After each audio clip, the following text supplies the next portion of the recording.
বন্ধুরা দেখো, ফ্লিপকার্ট থেকে একটা ব্যাটারি অর্ডার দিয়েছিলাম।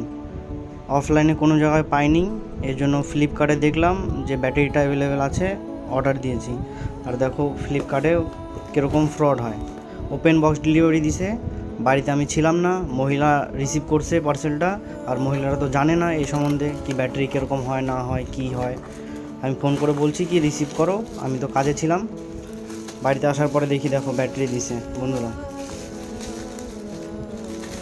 রিয়েলমির কোন পুরানা ব্যাটারি, খারাপ ব্যাটারি পার্সেল করে দিয়ে চলে গেছে।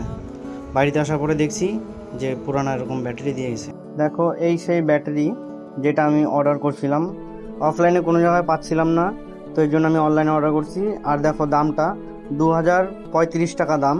তো আমার ওপেন বক্স ডেলিভারি ছিল, অবশ্য আমার এটা পার্সেলটা রিটার্ন হয়ে গেছে, তো আমার পয়সাও রিফান্ড হয়ে গেছে। তো আমি তো অনেকটাই ভয় পেয়ে গেছিলাম যে আমার রিটার্ন হবে কি হবে না। আর দেখো ফ্লিপকার্টেও এরকম ফ্রড হয়।